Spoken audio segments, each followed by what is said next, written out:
Content is your primary tool for creating new rankings and additional rankings and driving people to conversion.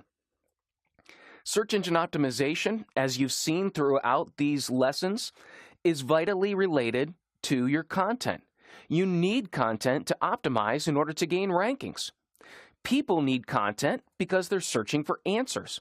And so the more content you have on your website, the more visibility you're going to get. And also, the better content you have on your site, the more people are going to link to your site as a source of information, as a reference, and as a referral to other people. So when you've got great content, it will naturally spread out. People will tell others about it, and it creates conversation. Content is the key to developing a following online, developing rankings, and getting more people to your site. And so let's look at some examples at how content can help create that bond with the visitor that lets them know they're in the right place, but then also can reinforce rankings. I like High-Rise because it follows the page layout techniques that we've seen. A clear headline, clear subheadings, short paragraphs, images that are complementary to the content, bullet points, and the bullet points are very clear in the things that you can do. It answers questions.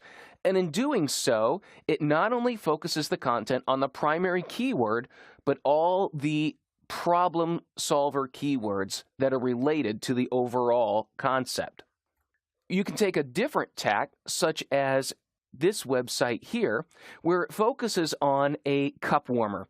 Cup warmers are fairly boring, that is, unless you read this content. We've all been there. You just brewed yourself a steaming cup of liquid loveliness. You get back to your desk to a flurry of urgent emails, and by the time you've averted all manner of minor disasters, like the superhuman workhorse that you are, your cup of steaming refreshment is stone cold. I love that type of content. It's humorous. It engages you. It makes an emotional connection because you can remember the last time you had a cup of coffee that got cold at your desk because you got too busy. And so here, they're not so much focused on just giving you the features and specs of a boring cup warmer. They're creating excitement. They're creating a visual experience in your mind that can connect you to the product. But then they rely on customer reviews that also use keywords because it's now the customers that have bought the product talking about how great it is, and they are all calling it what it is. In fact, what I noticed is there are more people calling it a gadget in the customer review than the actual word gadget is used on the page. And so in this place, the customers are helping optimize the page by calling it what it is. One of my favorite sites to use as an example for content is the Fisher-Price website. You'll notice that the home page isn't completely focused on toys, because most people, when they think of Fisher-Price, they think of baby toys. However, the navigation is about play and development for grandparents, games and activities. You can upload photos of your baby. You can look at an age-by-age playtime guide based on the month of the baby. You can get updates. You can share photos. Wait a second, I thought this site sold toys. Well, as you get into the site, it's not just about toys. It's about understanding how your baby plays, and there's all these bullet points that talk about what the baby's doing at this age.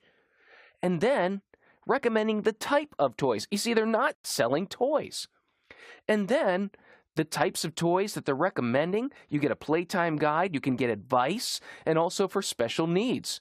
But then you get into the content about, okay, stacking and sorting toys are right for this age. Here's how you can play with them. Here's how they enjoy it.